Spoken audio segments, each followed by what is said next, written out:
Hi everybody and welcome to episode 49 of the Alexei podcast. And I think what the Alexei podcast is becoming is a kind of marketplace for left ideas.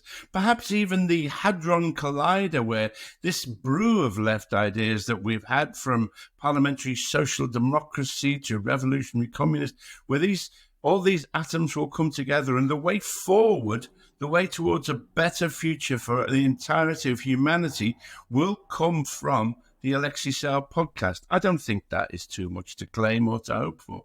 So without further ado, we will bring you Fred Weston of the Revolutionary Communist International.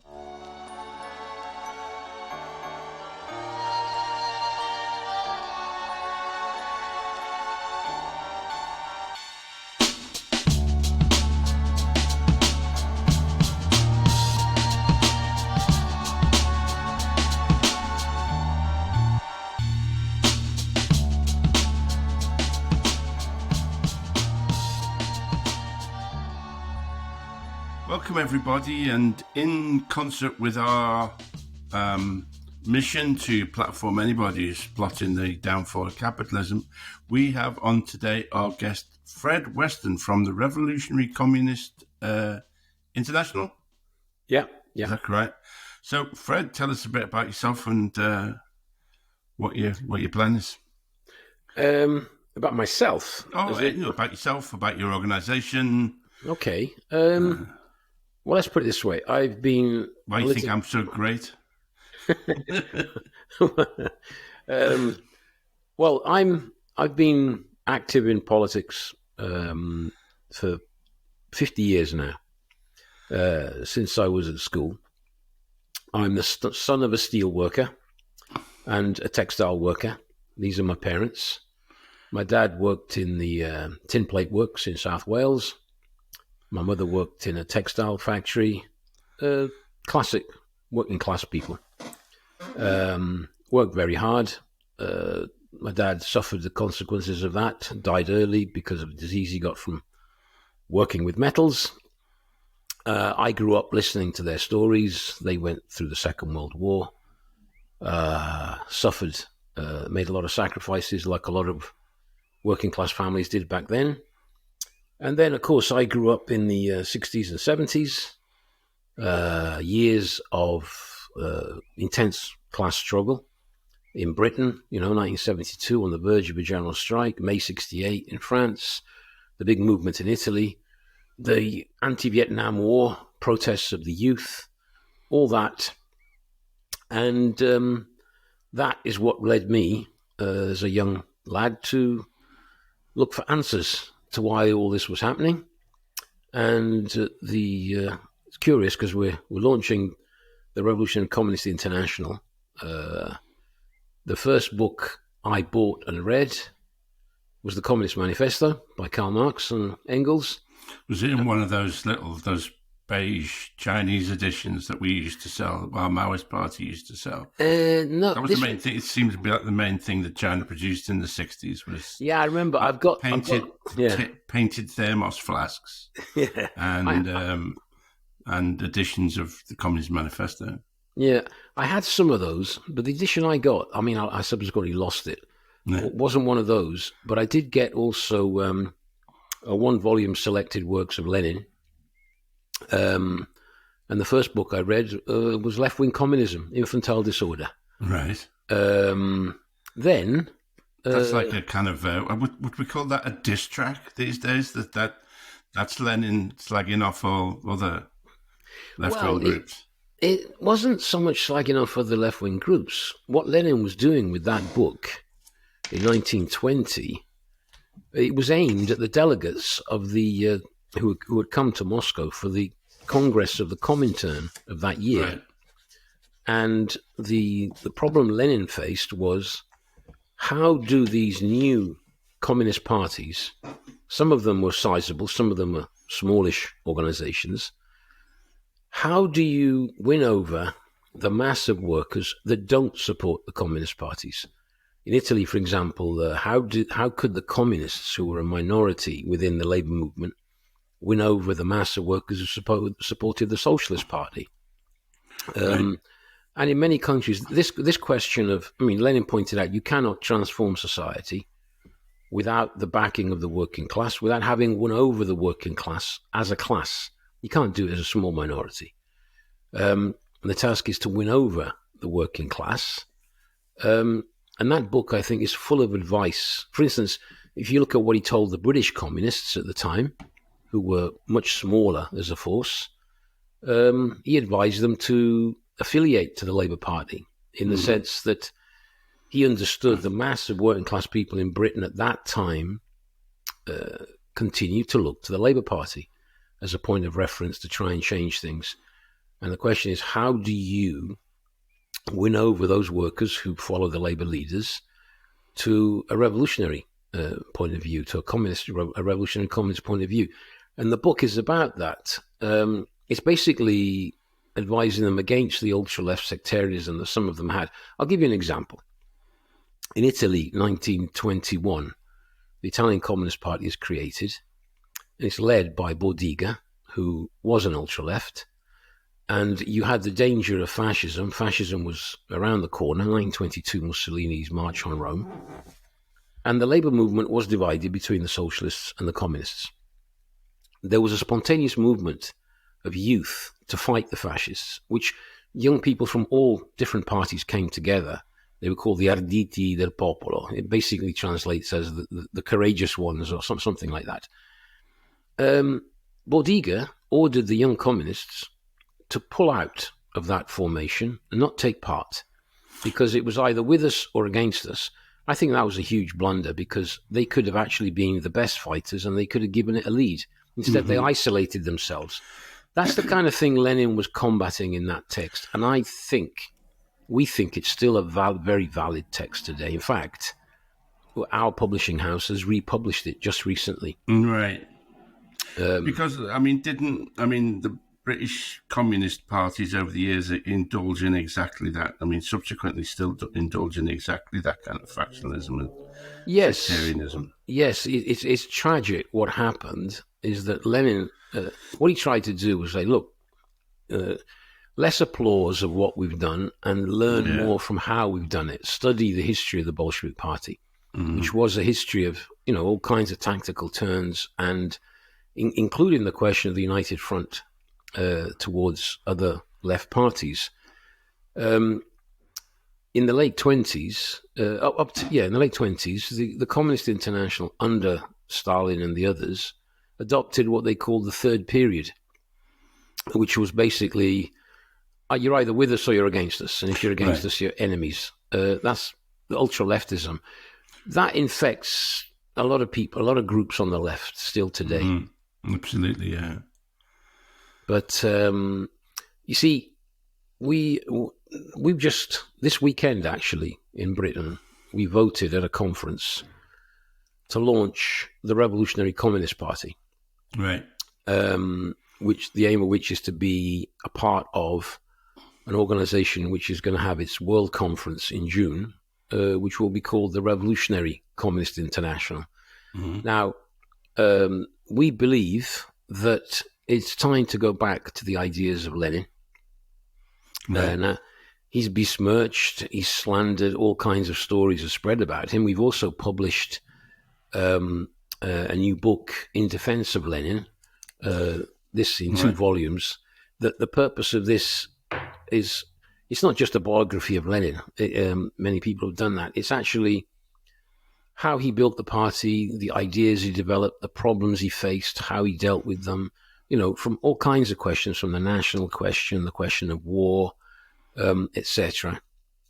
And would you say that you mean that Stalin and the accession of Stalin marked a turning away from those ideas of Lenin? I would say so, yes. Yeah. Yes. First they had the position of adopting the position of socialism in one country. Mm. Now, we do not believe it's possible to achieve socialism in one country alone. You can start in one country, but you cannot think that in a world that's dominated by capitalism, by the market, by profit, that one isolated country can survive as a genuine socialist country, because you're forced to trade, you're forced to look for raw materials and etc. From other countries. You're forced to trade on a capitalist basis, which makes it very difficult to maintain, a socialist economy within one border. Therefore, the question is this: why did Lenin dedicate so much time and attention to building an international organization if his idea was going to be that socialism is possible just in one country? If you think, in the middle of the Civil War, in the middle of all the huge economic problems they had every year a Congress of the Communist International, delegates coming from around the world to discuss program, policies, tactics, etc. Lenin dedicated a lot of attention to the German Revolution. In Germany, you had the biggest communist party outside of the Soviet Union. And the German working class on more than one occasion rose up in a revolutionary movement. It started in 1918. Had the workers of Germany successfully transformed German society, it would have been a very different story. Very different. Yes. In so many ways, yeah. Because, if you think about it, it was far more advanced, technologically speaking, a much more skilled, obviously, and prepared working class. The technology and the industry of Germany combined with the human and material resources of the Soviet Union could have made it far easier for the Soviet Union to stay on track as a genuine socialist country instead of degenerating down the road of a bureaucratic regime. Have you got any theories as to why they didn't succeed in Germany? Initially, I'd say the Communist Party, the Communists were still quite weak to begin with, and it was the Social Democrats that openly collaborated with the ruling class of Germany in holding back the working class. Subsequently, you do have ultra-left mistakes and sometimes opportunist mistakes, and you see, you can't carry out a revolutionary transformation of society any day of the week, any year you want. It can only happen when the working class has reached a point where it can no longer take it, can no longer accept the conditions they live in. And you have these moments in history where you have waves of revolution. And you had it, say, 1917 to about 1921. If you think about it, you had the German in 1918. You had the Hungarian Revolution in 1919. You had the occupation of the factories, the revolutionary movement of the workers of Italy in 1920. And in many other countries, France was on the verge of a revolution in 1920. By 1921, you could say that capitalism had overcome that period and started to stabilize again. Right. And once you reach that point, I think Lenin and the leadership of the International, they understood that the stabilization had taken place. Right. And then you've got to review your tactics, your perspectives.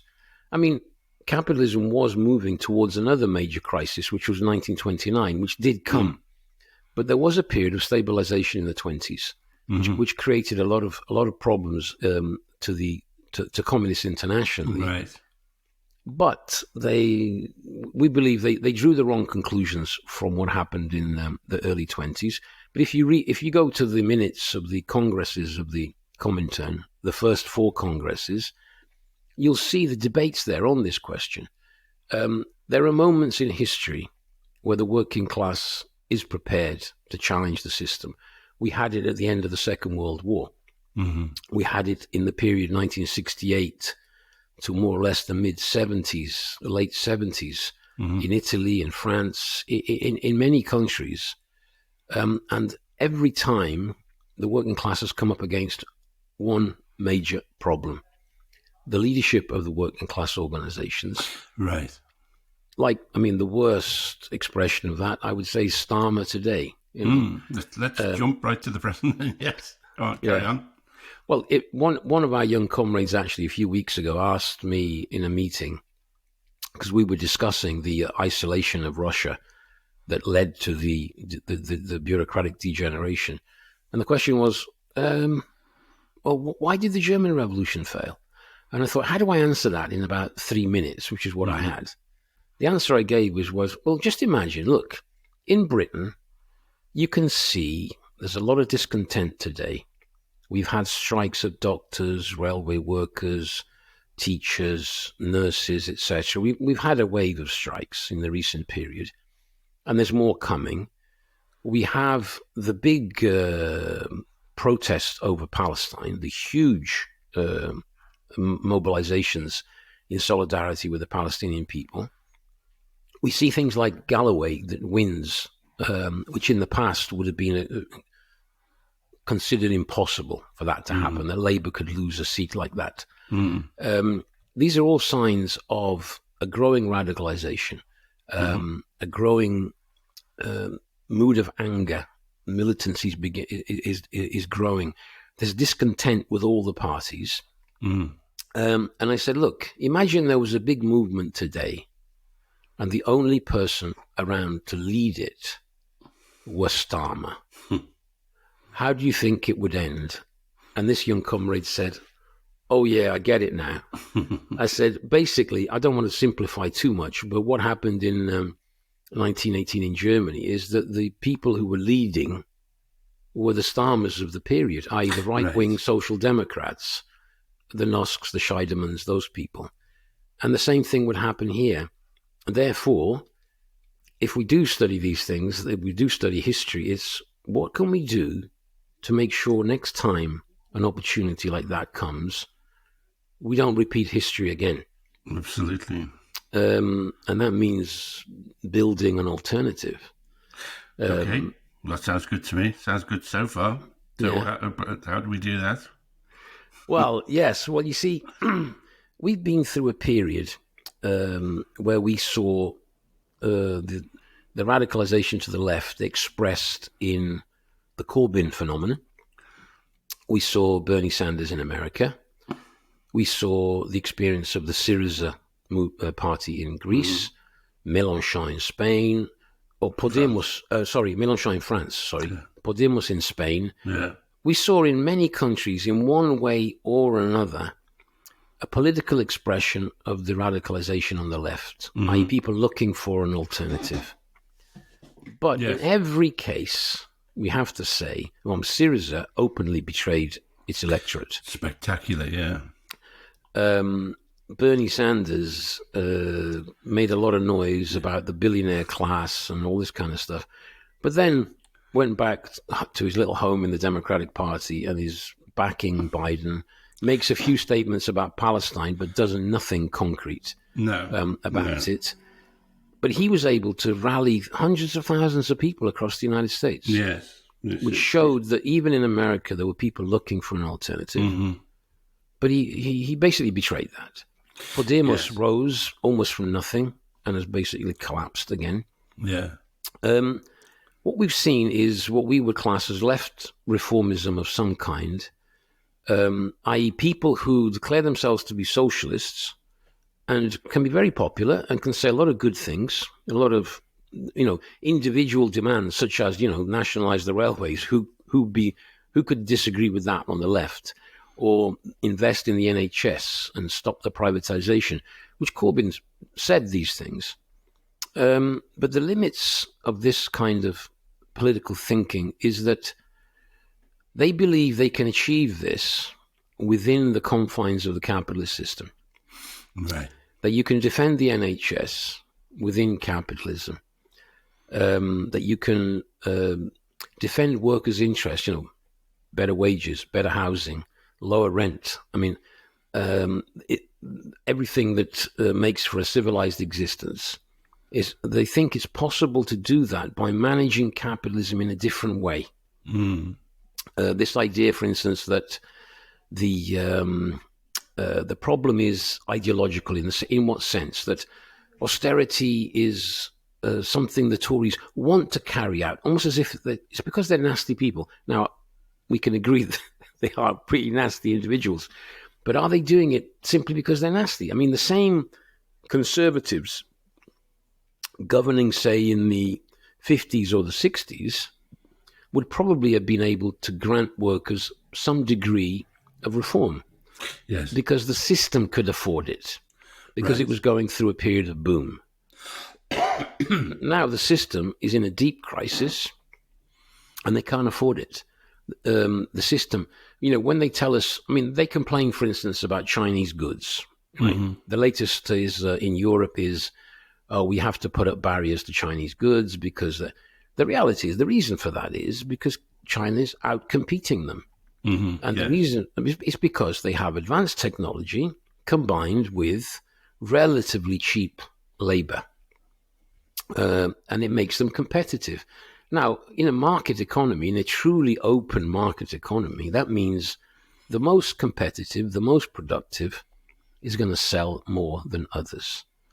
That means the capitalists who are losing out, which would be the Europeans, and across Europe now, we're outside Europe, we're with Brexit, but if in any EU country, the dominant mantra of the news and the media, etc., is that Europe is facing a major crisis because of very low levels of investment. We're not innovating. We haven't got the technological development that we need to compete globally. And we need to do something about this, and we need to shape up. And what they're really saying is, to compete with the Chinese, we need to give our workers Chinese wages. Right. They don't say that openly, right? But in de facto, that actually in Italy they're pretty close to Chinese wages already. Really? But what they're saying is we've got to cut costs of labour, right? And put up trade barriers as well, surely. Yes, put up trade barriers, which actually, you see, trade barriers contribute to slowing down the world economy. Right. Suffocating it. It's actually what eventually produced the Depression of the 30s. It was the protectionism that followed on from the crash of 29 that worsened the crisis. Right. That's the end result of this. Europe, in particular, is facing a huge crisis because we could talk about, say, the Ukraine war. Mm. Now, obviously, the propaganda is there's just a war between the Ukraine and Russia. Mm. We would say that it's not just a war between the Ukraine and Russia. It's a war which the Americans wanted.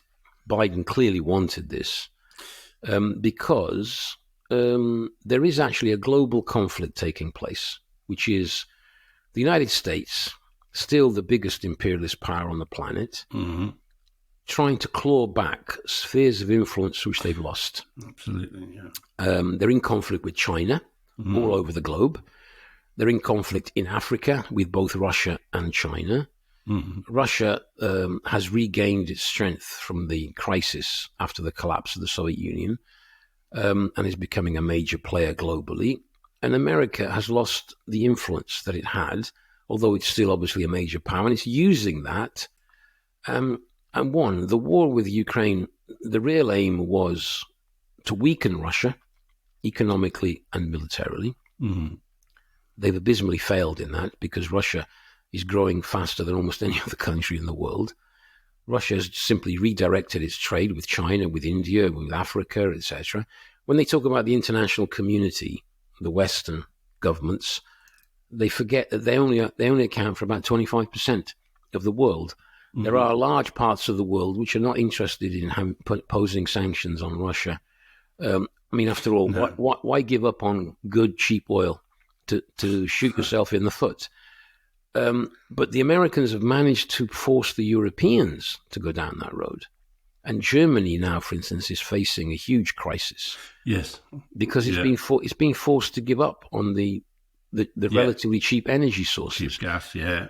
So I would say the Ukraine war is actually two wars in one. There's a military one, economic against Russia, but there's an economic war that America is winning against Europe. Yes, I agree with that analysis. I think, yeah. But that means that who's being asked to pay for this Yes.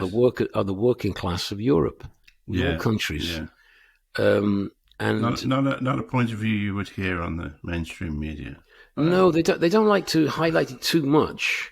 But some of the, let's put it this, some of the bourgeois, some of the capitalists in Europe, in countries like Italy and Germany, must be thinking, how long can we carry on with this? Yeah. Because you see, the price they're paying is, the inflation, the austerity, is building up huge discontent within the working class. And this is also reflected on the electoral plane. Traditional parties that once were dominant are losing elections. New so-called formations on the right are gaining support, like Meloni in Italy or Le Pen in France, or in Germany we have the same phenomenon. AfD, yeah. All of that is a consequence of the crisis, because if things were good, if life was good and there was a stable economic situation, the traditional parties would be able to continue governing like in the past. Right. But everywhere you look, there's a growing level of there's a lower participation in elections in a lot of countries. Absolutely. That reflects the fact that people think they're all the same. They don't trust anybody. Even in Britain, look, the opinion polls show Labour. I would bet on Labour winning the elections. Yeah. But when you ask another question, it happened to me. Look, I was going home one evening, and I met some neighbours who said, "Oh, we just been to vote, and they said, "You voting?" I said to them, "Look, I always voted Labour in the past, but this time, I don't know. I just threw it in there." And they came back, and she said, "Well, I voted for the Greens. I know it's a wasted vote, but I couldn't bring myself to vote for Labour." Right. And her husband says, he's from a working class family. I says, "I was brought up Labour all my life, but I don't know about these guys." So there's people who are probably voting Labour, but no enthusiasm for Labour, no enthusiasm for Starmer. Yes. And Starmer has successfully, I think, actually lost a significant layer of the vote that he could have won. And now the talk is that from what seemed to be a possible landslide could turn into a hung parliament. Yeah. Now that reflects something you see across a lot of countries. People will vote, but don't really have much enthusiasm for the people they're voting for. Yes. Now that explains why we, as a political tendency, drew the conclusions that look at when we look around, we intervene, we go on demonstrations, we have students, we have workers in workplaces talking to their workmates. We detected that there is a kind of general despondency, general lack of trust in the establishment, in the main political parties.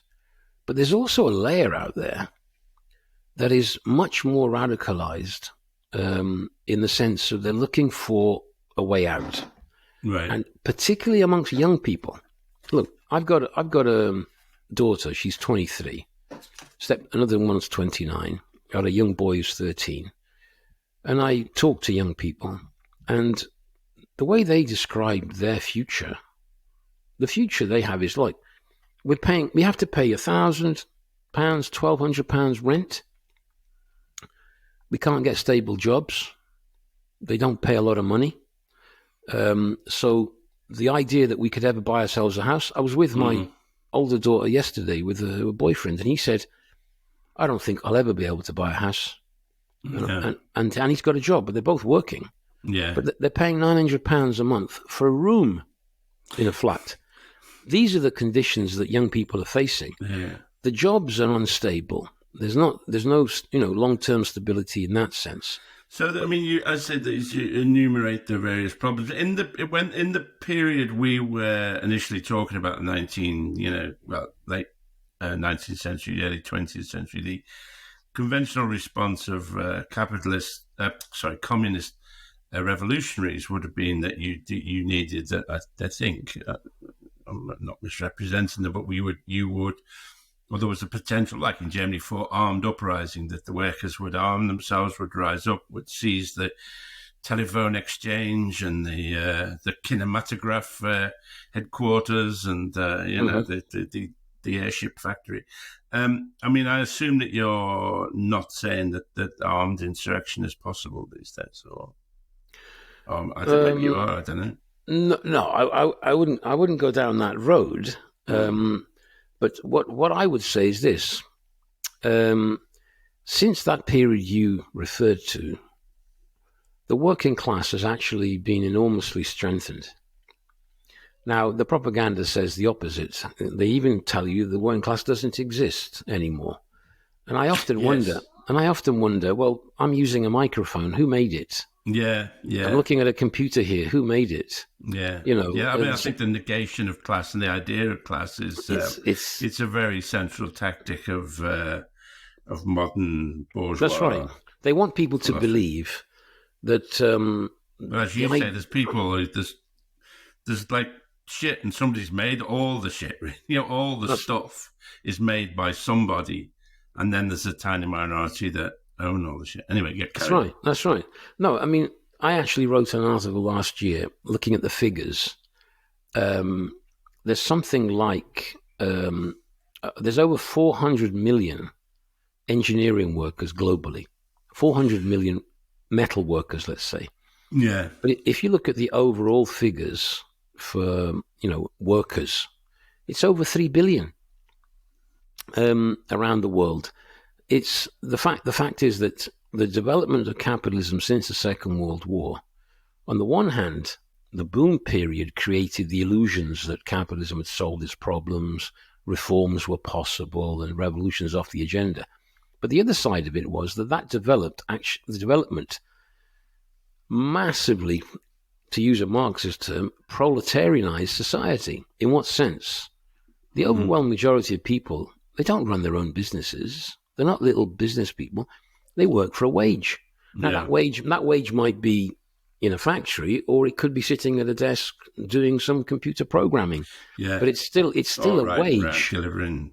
Yeah. Delivering goods, delivering everything, Amazon, UPS. People, They're people who receive a wage for the work they do, and their standard of living is dependent on that.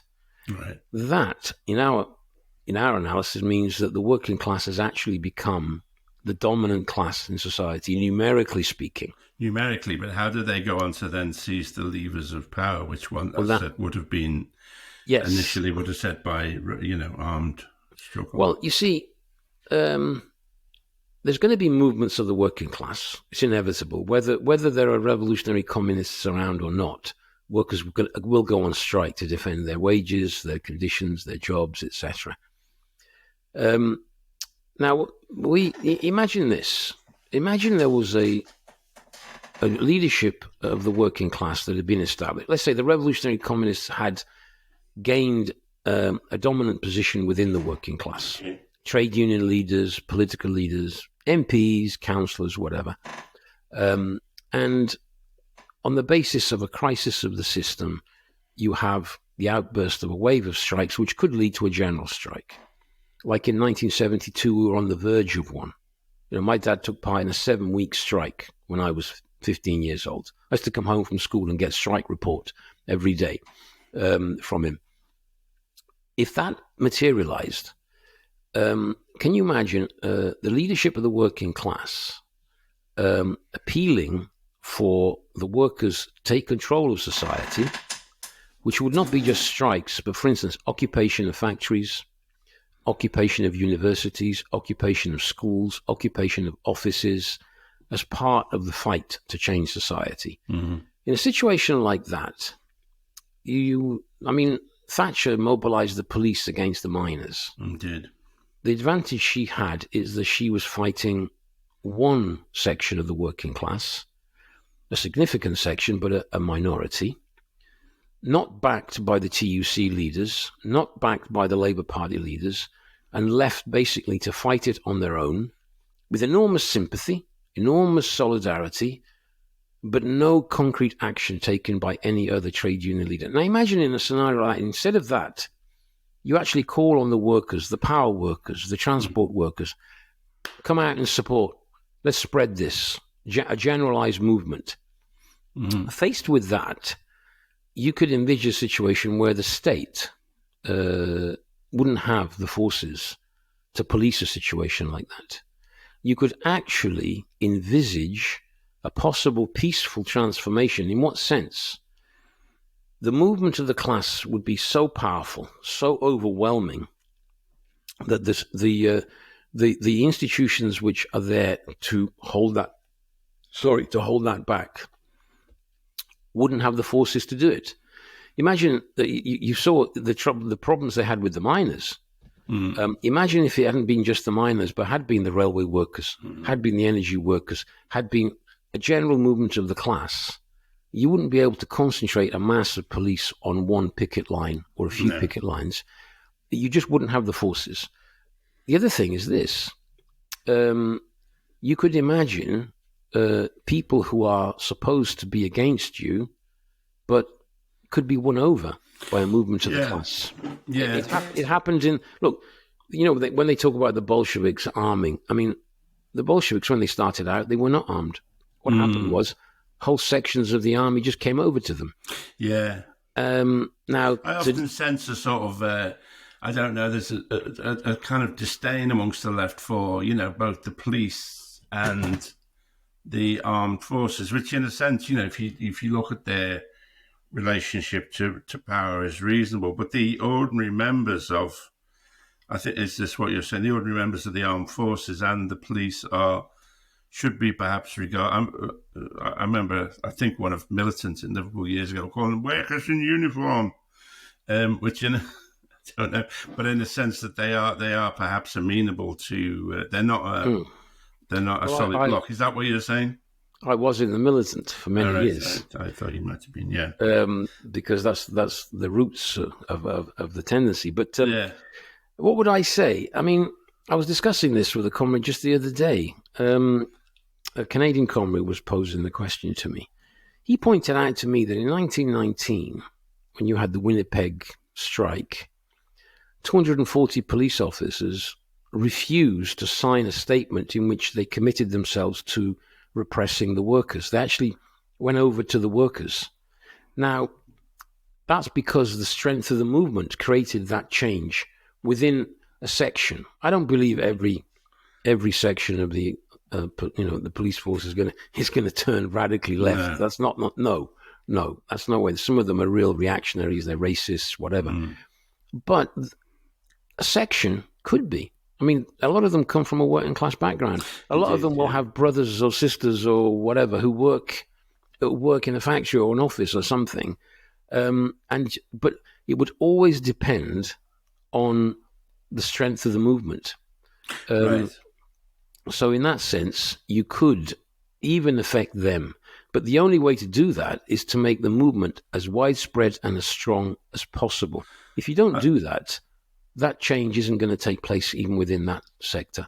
And what is your idea? I mean, we started off talking about Stalin. What is your attitude to those class traitors, as it were? Those people who are leading, who would be in the initial phase anyway, leading the trade unions and the supposed left political parties. Who then, you talked about Syriza really, and where Greece was on this kind of knife edge of leaving the euro and leaving the EU even, and I don't know much about Greek politics really. I suppose I should get Varoufakis on, but that Tsipras, the leader of the Syriza, completely lost his nerve, completely, and accepted terms harsher than, in fact, the banks and the World Monetary Economic, World Bank and so on had been suggesting. This may not be, I wonder whether somebody like Tsipras was actually, like I believe Starmer was put in place because he was always a traitor, or whether he lost his nerve, or I don't know. It's a question I'm interested in. We could spend a few minutes on that. You see, Syriza was initially a coalition around a party called Synaspismos, which was a split from the Greek Communist Party. Right. But it was basically a Euro-communist split. The origins were actually a right-wing split from the Kukue. And they were a little marginal party of about 4%. But they were always described by the media as the far left, these communists threat. And for years, they trundled along around the 4% mark. But when Greece went into a deep crisis, like the one we saw, that party, within a very short period of time, was catapulted first to around 16% and then 36%, and then got a big parliamentary group and formed the government. Now, it was always presented as this radical left, but if you look at its history, it wasn't as radical as one would think. And when they formed the government, under the pressure of the European Union, they had a referendum even. They had a referendum. And the people of Greece actually said, no, we don't accept what the European Union is trying to impose on us. Right. If Syriza had been a serious party of the working class, they would have backed up their no to the EU with a general strike. Mm-hmm. Take everything over, nationalize the big corporations in Greece, take over the property of the capitalists. And there was huge sympathy for what the Greek workers were doing in places like Italy and Spain and France and other countries. They could have been the beginning of a European-wide movement against the measures. Do you think the power, as it were, the power elite knew that Syriza was ultimately presented no threat to them and allowed them to rise to political prominence? Or do you think they would have fought harder against them if or it was just a failure of Syriza themselves? Well, it's probably a combination of the two, in the sense that I don't think they could have stopped that mass of people that wanted to vote for Syriza. Right. I don't believe in that kind of conspiracy. They have that power to do that. I do believe that the serious bourgeois in Greece and internationally, they understood who they had in the leadership of Syriza. Right. As they understand the leadership of the Labour Party, say in Britain today, they have no concerns with Starmer. What they were worried about in Greece was not so much Syriza and its leadership, but the working class of Greece that was behind it. Right. And the reasons why they were surging in that direction. But because of the reformist nature of the Syriza leadership, once they were in government, you can imagine some serious bourgeois economists going to Tsipras and saying, hey, you want to carry out this program? Well, we have the money bags here. We have the purse strings. You go down that road and we'll destroy you. Yes. They did that in Britain with Harold Wilson. Yes. 1964. That is something, well, we could get onto, I suppose, whether you have any plans for how you would deal with that situation, because I always thought that with Corbyn, that if through he'd managed to get through all the shenanigans, all the shit, all the lies, the smears that were thrown at him, the subversion of his own paid employees, that then ultimately, if he had somehow got to power, they would have the banks would have crashed the economy. Of course. I mean, look, the Corbyn phenomenon was one that they used everything they had, every trick in the book to destroy Corbyn. Mm-hmm. One of the big things was this anti-Semitism accusation. If there's one member of this parliament that is anti-racist, I'd say it was Corbyn. Yeah, absolutely. He's got a track record on that. Yes. The problem was, of course, as soon as they accused him of anti-Semitism, instead of throwing it, they should have just thrown it back and said, yes. Well, what the hell are you talking about? Yes. And explained where he stood. He started apologizing. Absolutely. Now, as soon as he apologized, I mean, if you apologize for something, it gives the idea that there's actually something to apologize for. Yes. I can remember attending Labour Party meetings in that period and thinking, where are the anti-Semites? Yeah. I couldn't see any. I mean, if you, I'm sure in any party with hundreds of thousands of members, you can find 2 or 3 people with strange ideas. But as a party, that was absolute nonsense. But it was built up to destroy It's a Corbyn. terrible mistake, that. Absolutely. Those apologies in the first place. But let's imagine that Corbyn had stayed in government. Now, I think instead of a position where Labour looks like it might even not achieve an absolute majority, we'll see in the elections, but that's some of the polls indicate that. If you had Corbyn with his nationalise the railways, defend the NHS, and all the other demands which we would agree with, you'd have been looking at a massive Labour victory on a left programme. And for the ruling class, that would be a very dangerous thing to face, because a government which they wouldn't have too much. It would be like Tsipras. They understood that Corbyn would not go all the way in transforming society, but it would be the enormous enthusiasm and hopes that he would raise amongst working class people, the confidence that it would give them. You could see strikes. Governments like that in the past have seen strikes in support of the government, i.e. in support of what they're trying to achieve against the bosses, against the right wing. It would have been, but seeing the way he behaved over anti-Semitism, we believe Corbyn would probably have behaved like Tsipras when the cards, when it came. I think in the end he would have. Not Jeremy. Okay. Well, maybe we have a difference of opinion on that. But I think he wouldn't. I can't see him saying to the working class, general strike, occupy the factories, take over the economy, and we'll back you as a government. I think he would not have gone that far and would have opened a scenario where the bourgeois would have maneuvered against him. That, to us, underlines the question of we do need to build a genuine Marxist, revolutionary communist party, which initially will be very small, very minority. You don't build a mass force like that overnight. But you see, to go back to a point I was saying earlier on, we've detected that amongst a significant layer of the youth in particular, but also working class people in general, but the youth in particular, they don't see a way out under this system. And there's also the fact that we've been through the Corbyn period of the Labour Party, where the Labour Party under Corbyn actually was attractive to young people. It has turned into its opposite now. Yeah, they detest it. That and over Palestine, it's got even worse. People say, "What's the difference?"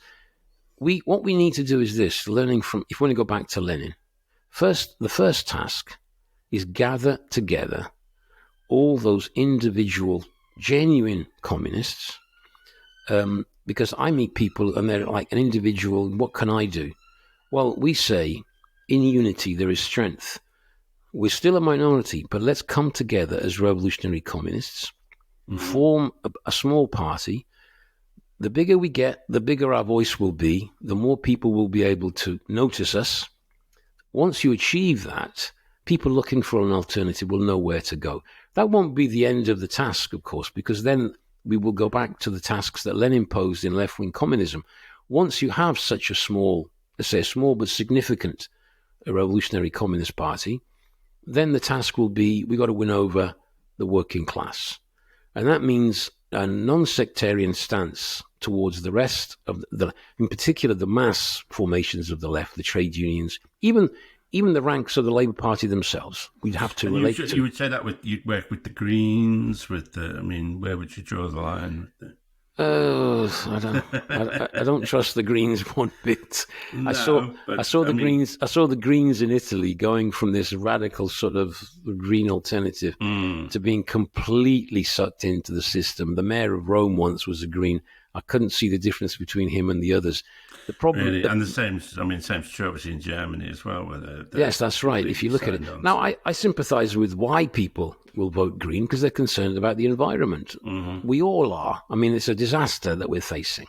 You see, there's a bigger picture here. Capitalism isn't just about lack of jobs and inflation, which is bad enough.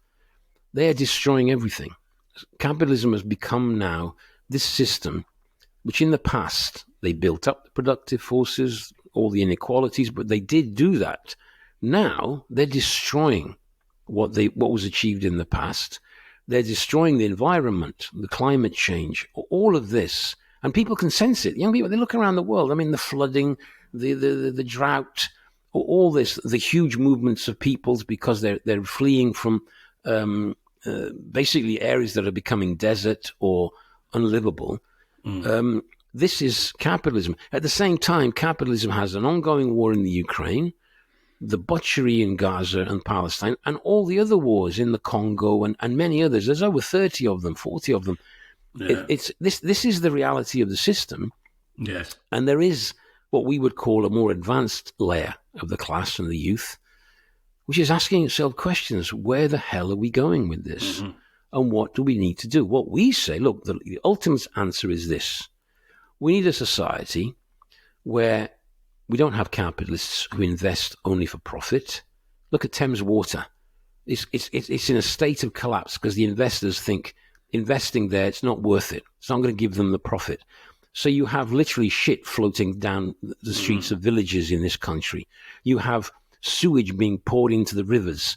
They're destroying the environment at all levels. What's necessary is to take control of the resources, take control of the factories, the means of production, the big corporations, run them under workers' control in a planned way, in a democratically planned way, i.e. the people that produce the wealth should have the final say in what we do with that wealth. That means the working class. And if we did that, the huge resources which are being spent, I mean, the billions and billions they're prepared to spend on helping Israel to butcher thousands of Palestinians, or in the Ukraine war, which they contributed to actually provoking in part, and all the other wars, the huge amount of resources spent on armaments, nuclear weapons, which, for Christ's sake, if they were ever used, that would be the end of everything. Absolutely. But it's billions and billions and billions. How do you? So, I mean, well, the last podcast that we did, we were talking about Kronstadt and the sailors' uprising of 1920. I mean, one of the points I think that was made there was that already, because of the outside stresses on it, that understandably in a sense, because of the Civil War and the machinations of world capitalism, that Lenin, I mean, had brought in, increased bureaucratization, that the Soviets were no longer, that the workers were no longer controlling the factories and so on, even, before Lenin's death and stuff. How do you resist that impulse, that, this state that you describe, which I think we'd all agree with, just withstands the outside pressures or internal pressures that would come about. Well, you see, the events you're describing there in Russia, that was a critical moment. But you've got to consider something like 21 foreign armies attacked the Soviet Union. Absolutely. I was given a little present the other day of old postcards, and one of them is a photograph of American soldiers landing in Vladivostok. Yes. At that time, they attacked the nascent Soviet Union. I don't disagree that there weren't overwhelming outside pressures. I just mean that their only response, and maybe it was a viable response to keep the Soviet Union going, was to bring in the terror, bring in they had to fight back, obviously. Yes, but the problem that meant was that the Soviet Union became what it became under Stalin. Yes, that's true. But that's because it happened in one country, one quite backward country. 85% of the population were peasants, most of them illiterate. They're not the best conditions in which to start building communism or socialism. You have to develop the productive forces.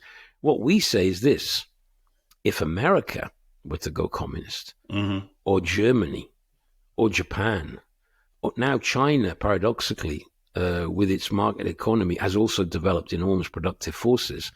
If the working class of all the most advanced capitalist countries were to come to power, you wouldn't be facing such a scenario as the one the Bolsheviks faced. You'd have a situation where you'd have these immense productive forces in your hands, which you could use to the benefit of the overwhelming majority of humanity. And you could actually quite harmoniously progress on a global scale towards genuine socialism and eventually the genuine communism that Marx referred to. That'd be nice. Yeah. But that means that it's got to be an international movement. It cannot be isolated to one country. It can start in one, but it must spread to others.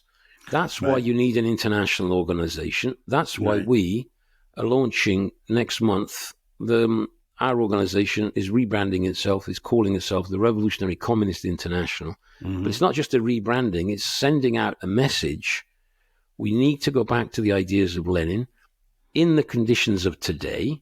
Right. The crisis of capitalism today, we believe, is actually the deepest it's ever been in.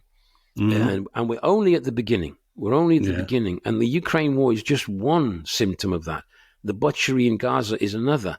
But all the other, the constant flow of migrants escaping terrible conditions, the climate change, everything, the crisis of the economy, the inflation, the debt, the destruction of the National Health Service, people literally thinking, if I get sick, will I have a doctor to go to? This is what's being done. And yet the resources that the system has created have never been so big. Yeah. The wealth is at it's never been so huge. This mountain of wealth that's been created, concentrated in the hands of a few capitalists who can afford to play games. They build their own little spaceships and go up to the sea. A bit of weightlessness for a few seconds. Oh, isn't that great? Billions, but no money for some guy that needs a doctor because he's got a problem with his health. That means that the conditions have been created for a worldwide movement against capitalism. But history shows it's not enough to have the conditions. You also have to have the organized, conscious, revolutionary communists who can work to connect with the working class, build cells, build branches, win over the most advanced layers, and then talk as one to the rest of the working class. That's what our project, that is the Revolutionary Communist Party in Britain, is about. And it's what the Revolutionary Communist International is about. We have a website. It's called Marxist.com, which is the website of our international organization.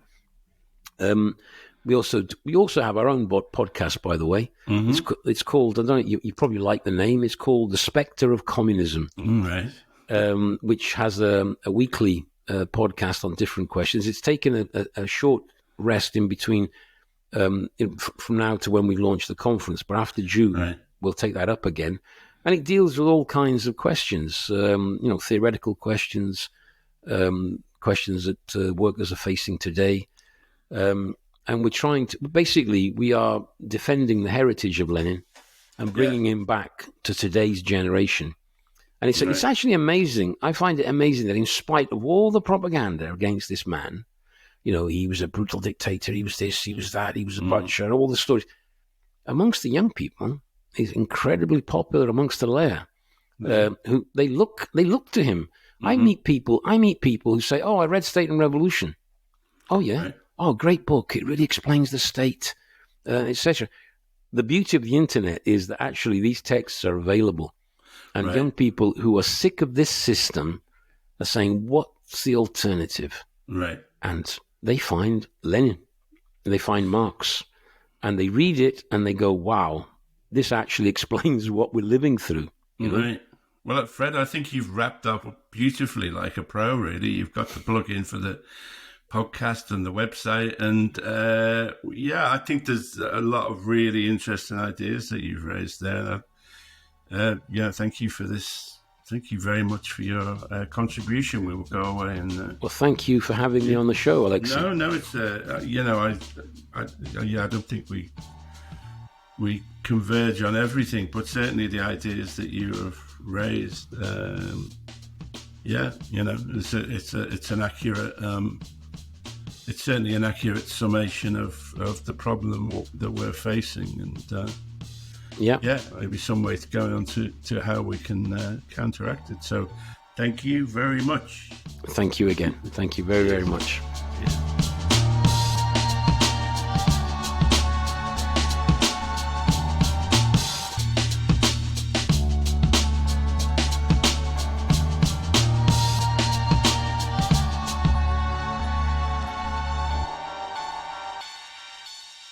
Well, a lot of ideas there, a lot to talk about. You said you had pages and notes. You Oh, mate, yeah. I always jot down notes during the You're persuaded, are you? interviews to highlight the interesting bit. And it was just, there was so much there, and I was, for a change, actually listening to what was happening. Weirdly enough, because I wasn't getting involved too much. I've got some builders in the flat next door, so I'm not getting involved. But I found it really intriguing, and but then I thought I saw you prickle up when he brought up. It's not dissing our Jeremy Corbyn in power. You leave Jeremy alone. How he would have folded like cheap origami, and you rose up to his defense. But we do often, though, talk about, Alexei, how factionalism within the left is what will be our downfall and what has always been our downfall. So, you know, just because we disagree on an issue here or there, obviously his firm Leninist stance as well, and that. So, but like you said, though, the ideas are there, and the ideas are solid. And I don't know whether, in a way, I mean, because I'm also, as I mentioned on the March, the cycling video, that I am in process of putting together a book of my own political thoughts, which I think will be the other stepping block, the other building block to revolution. That the podcast will be the kind of the audio route to revolution. And my book, when it comes out next year, we haven't quite signed the deal yet, but I think we're hopefully going to do it this week. My book will be the kind of ideological viewpoint. And so those ideas that I've been thinking about, I mean, particularly what he said, that I've never heard that expressed before about the nature of the Ukraine war, that in fact it's not, in the sense, it is both a war by Russia, and I probably disagree with some of the things he said about Russia, but it's not just a war of aggression by Russia on the Ukraine, but it is also underneath that a war by the United States against the EU, and specifically Germany.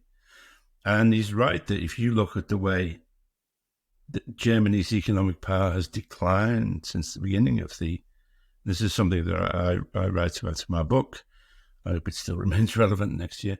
But you look at the way that Germany's economy has tanked really since the beginning of the war in the Ukraine, and you can certainly make a reading whereby the whole thing is something that's generated by the United States.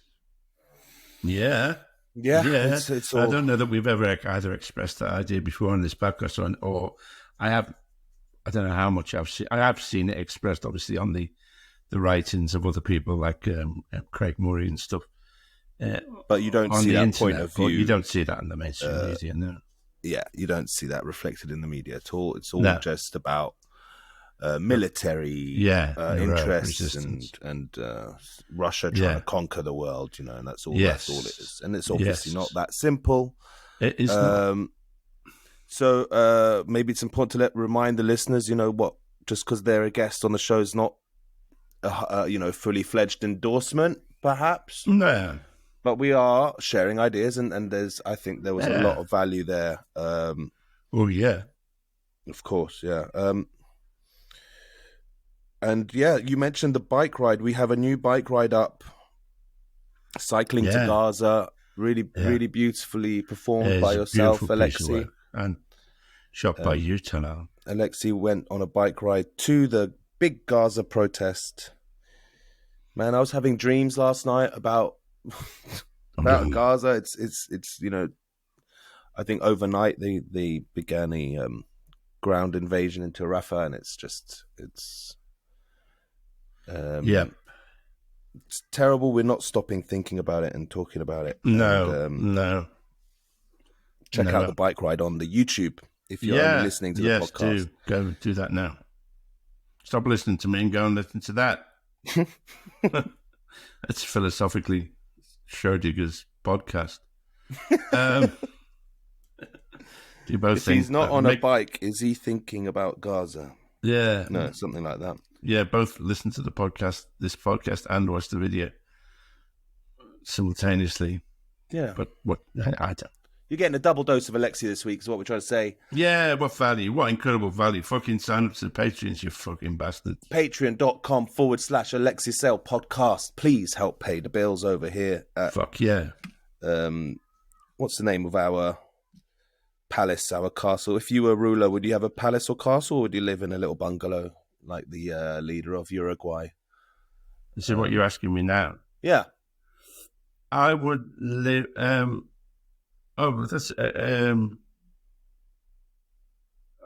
well, yeah, I wouldn't. I don't know. I mean, I suppose there's a symbolic significance in living in.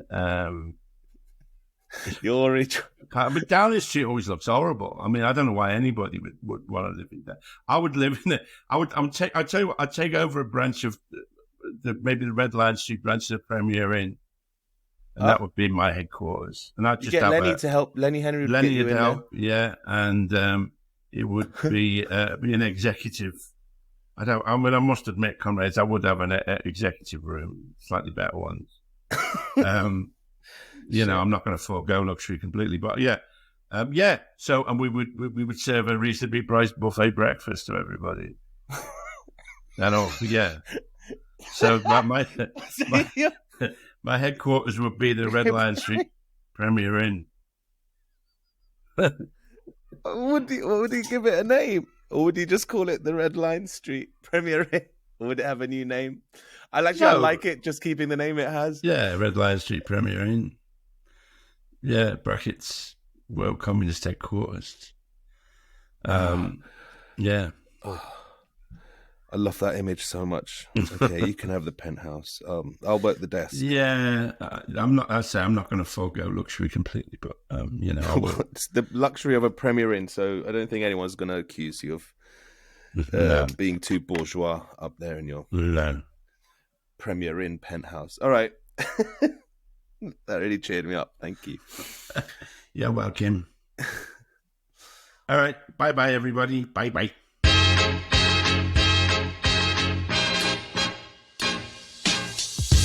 You've been listening to the Alexei Podcast.